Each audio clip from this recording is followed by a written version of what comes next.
how do I start speaking in English? That's what we're looking at today in this video. Hi my beautiful students, it's me, Stu Sensei, your British English teacher, and I'm here to help you speak more confidently in English. In today's video, I have another British English teacher with me. His name is Jimmy, and he also lives in Japan, and we will be talking about how he deals with his students when it comes to speaking. It's quite difficult sometimes to start speaking, getting involved and trying to talk to people, but in this video we're going to clear up some of those things that will definitely help you on your way. During the video, some difficult vocabulary will pop up on the screen so you can learn some new words as well. So make sure to get your notepad and let's get into it. Hi guys, today I have a guest with me. Do you want to introduce yourself? Yes, I'm Jimmy from England. Yes. From England. No, what part of England do you want to tell? I'm from Yorkshire, which is a county in England, kind of north, although people from the real north would get angry with me for saying that. Newcastle, and they say I'm not northern, but for you, I'm probably northern, so I can't win. So, Yorkshire. Yorkshire, okay, excellent. So, we should probably start quickly discussing where's your accent? My accent is, well, since I moved out to Japan, probably disappearing slightly. Softening, isn't it? Yeah. And it wasn't a strong one before, but so I'm from Hull, which is the name of the city in Yorkshire. Yeah. Okay. Hull. Yeah.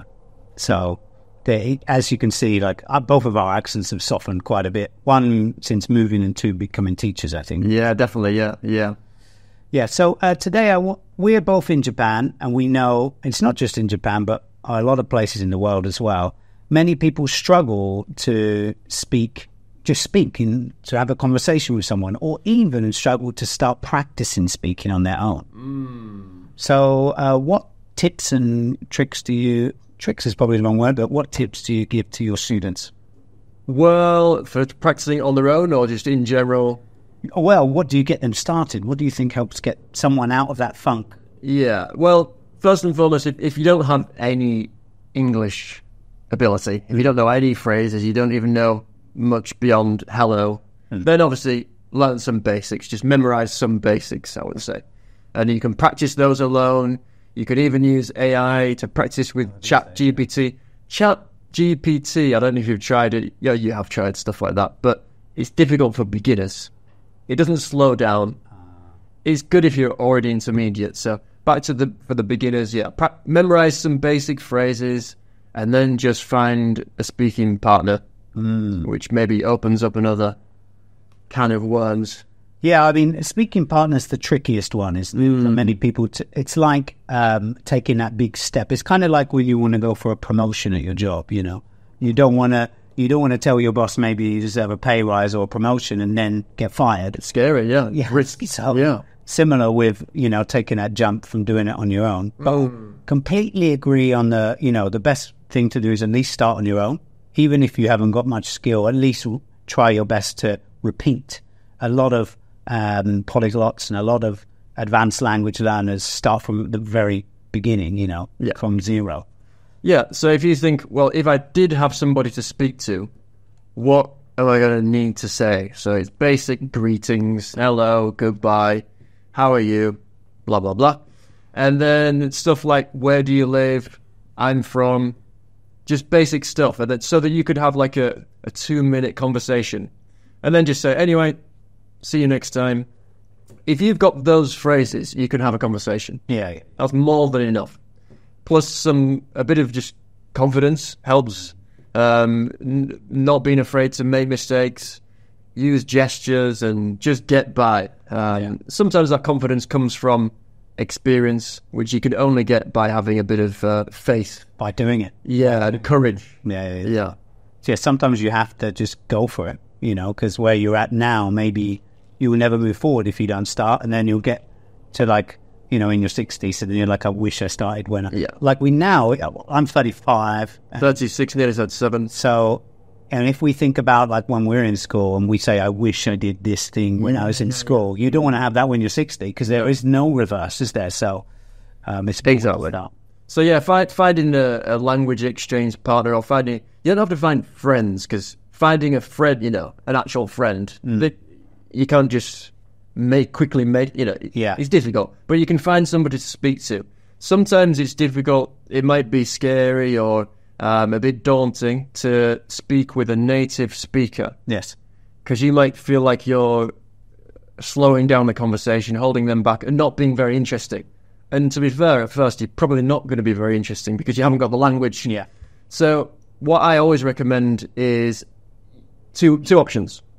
You can find somebody else that's also a beginner. Yes. And practice with them, make mistakes together, and just overcome the initial embarrassment of speaking a new language. Well, also, you both know, you both have like input on that. You both could have a piece of paper in front of you with a topic and some vocabulary, and you both know that you're both learning from that. Whereas going to a native speaker straight away, it's like a one-way conversation. Exactly, yeah. So it's pretty stress-free. Well, not entirely stress-free, but there's, shouldn't be too scary.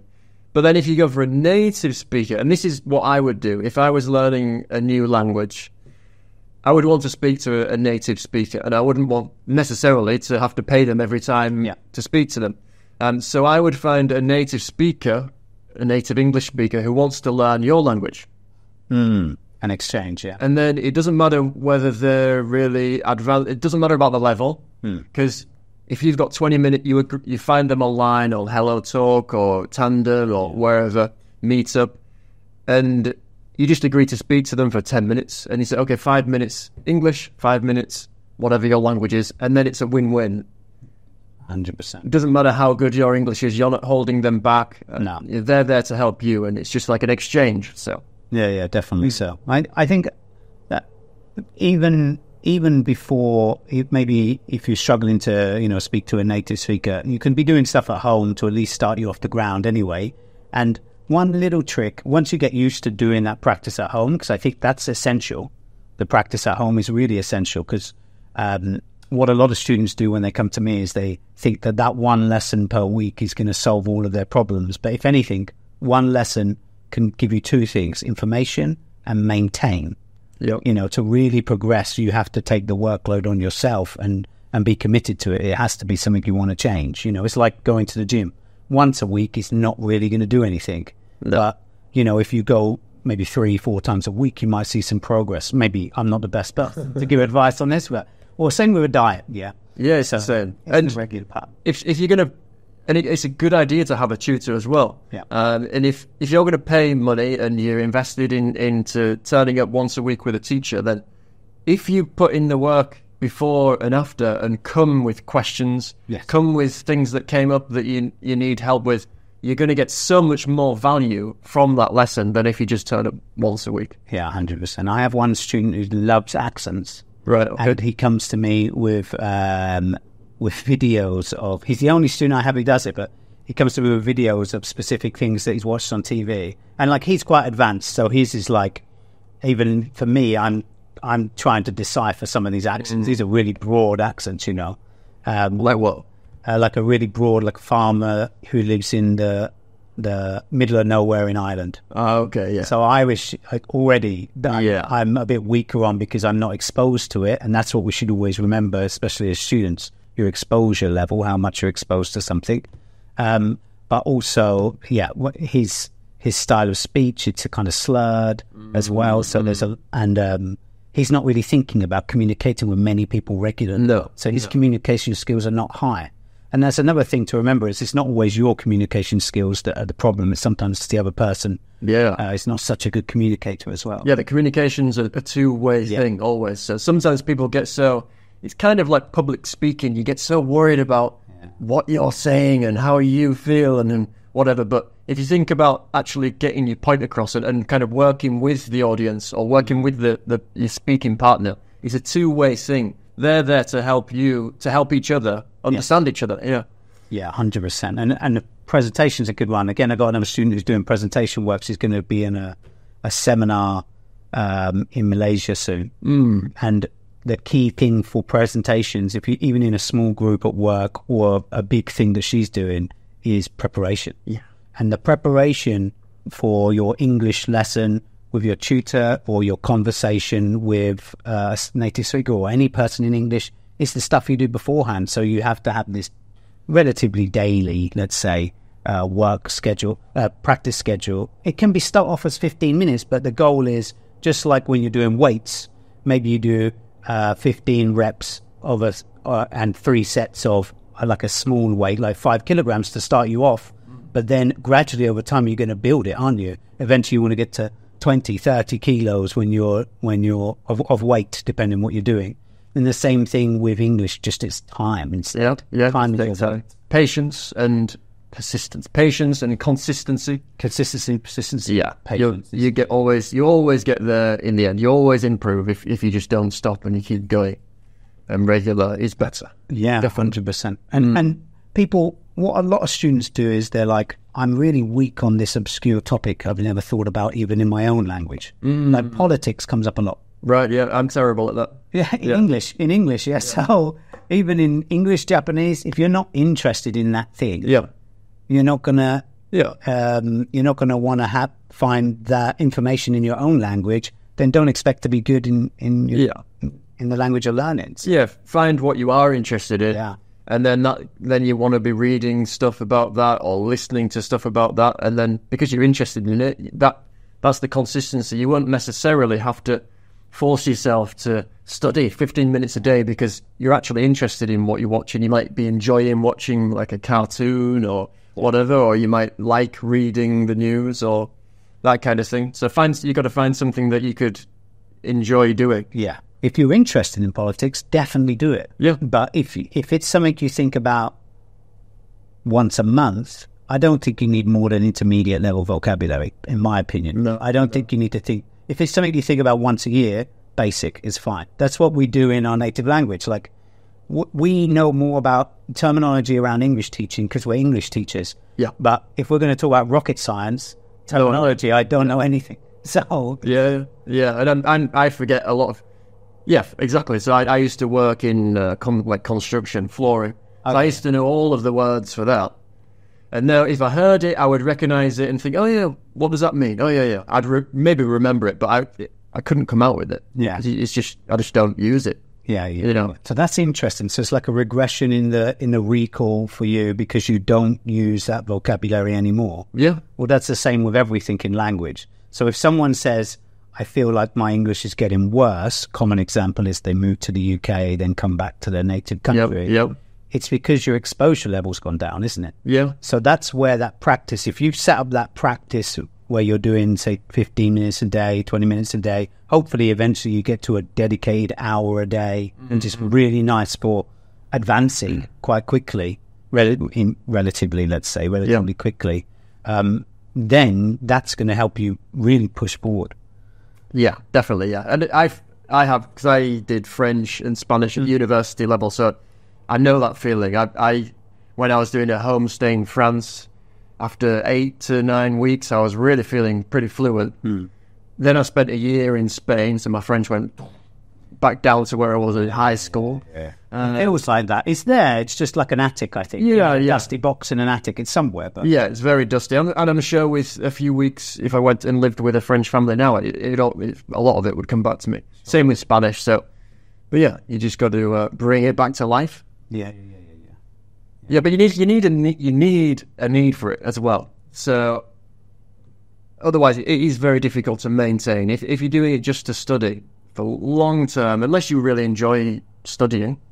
But yeah, to actually speak the language as a living language, as a tool, yeah, you need a need. So for me, Japanese was karate. I was doing karate 3 times a week. I needed to help the kids, so I needed to know how to speak to them. Business-wise, I've never studied business Japanese. Yeah.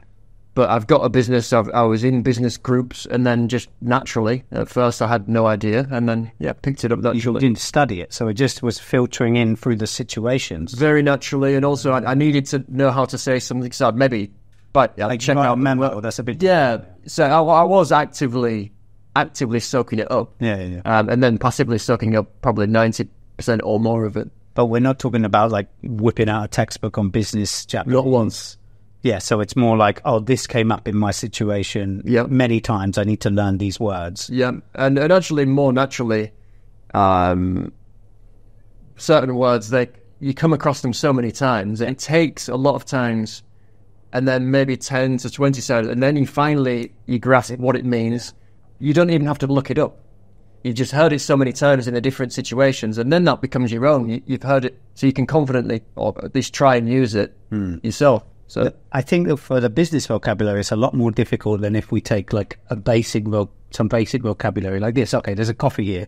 Coffee is obviously an easy word, but if you didn't know a language and you learned the word coffee, or you saw it for the first time, the fact that maybe you drink a lot of coffee means that it's potential for you to see and think of the vocabulary. Yeah. But for business vocabulary, that's not in your everyday life all the time. So that's stuff you have to force a little bit more. So you were in the business groups, so it come up a lot more. Yeah. But someone who's just reading from a textbook, yeah. it's not necessarily going to sit immediately in your mind. No. There's nothing for you to connect the dots with, shall we say.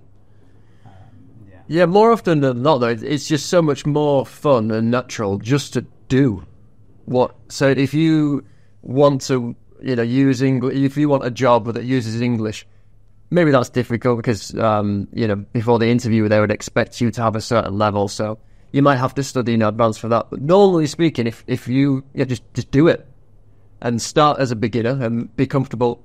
So I'll go back to karate. I was karate. You've got to be a white belt first before you can be a black belt. But you only gain the belts by actually just turning up and not knowing and just getting things wrong and trying naturally.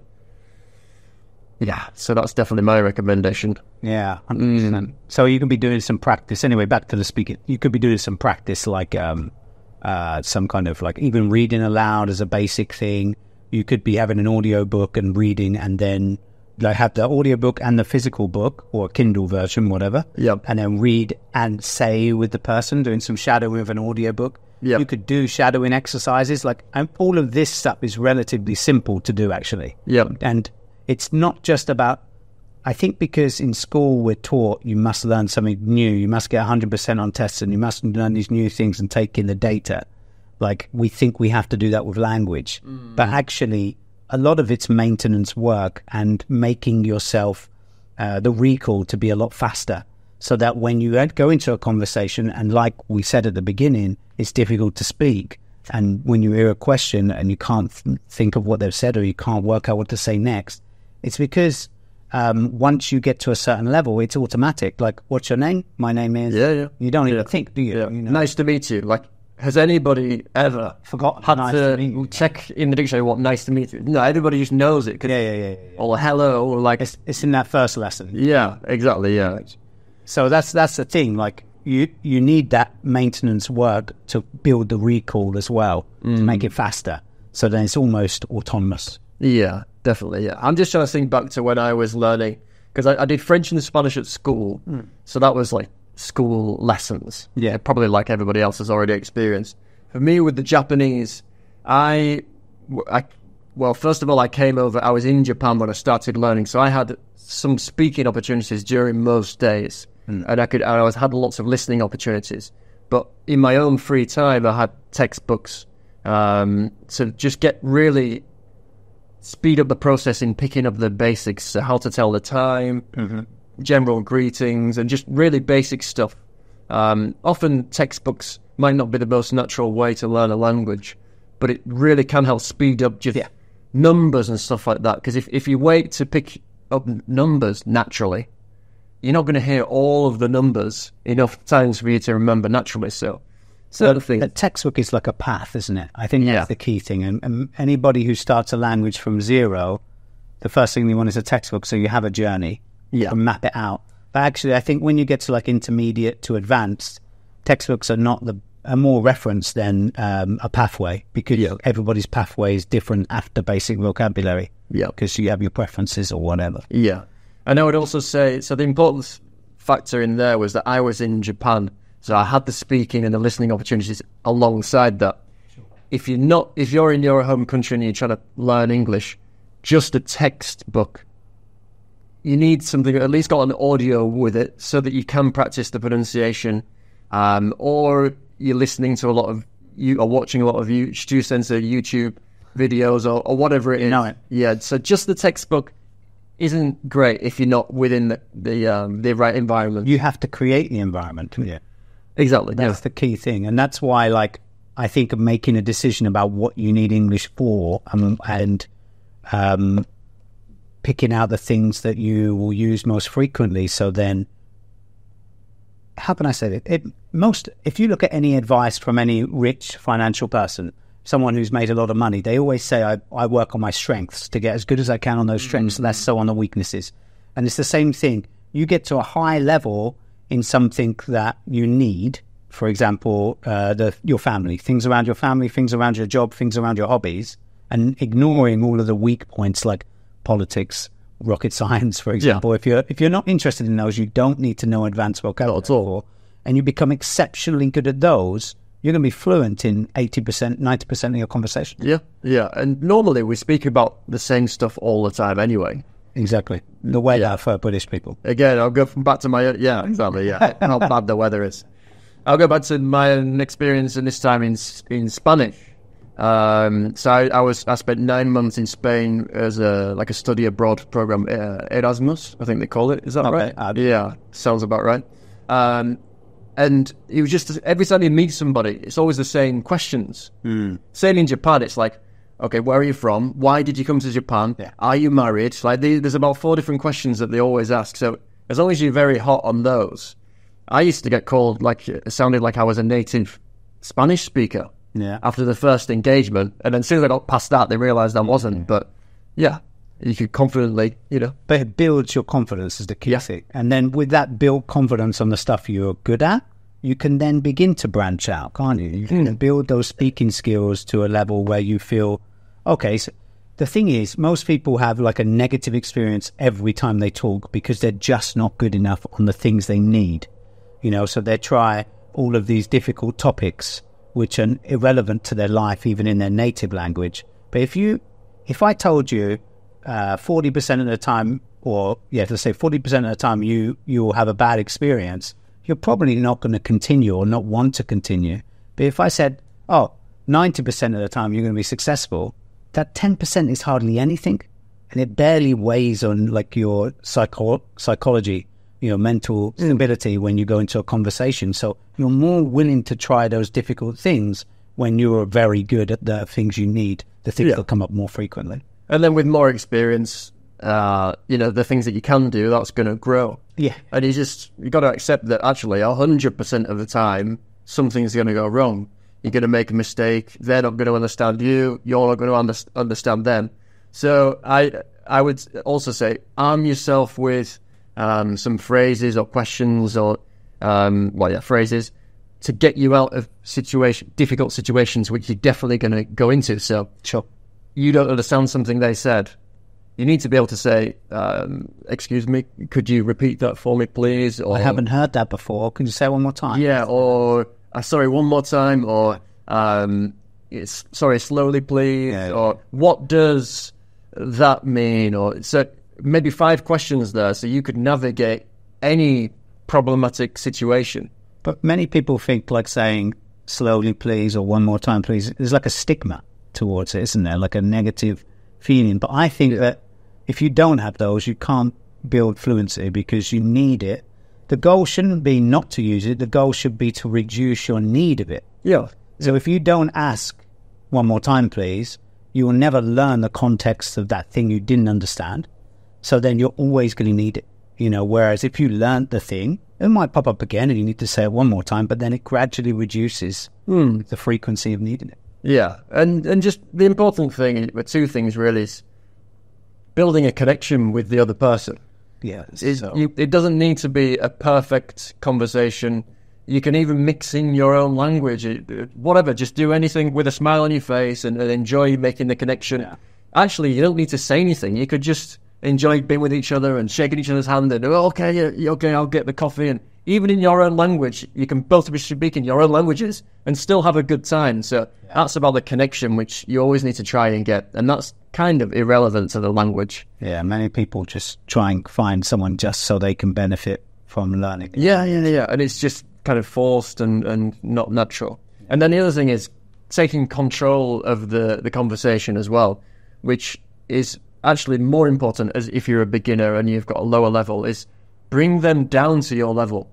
Don't try and pretend that you're a higher level than you are and then pretend that you understand, because they'll know you're not anyway, and you can't get that connection. So slow them down, bring them to your level, and then you can find that connection a lot easier. What tip did you take from this video? I'd love to know. Put it in the comments. And if you want more teacher chats like this, you can find them here in this playlist. Be sure to check them out.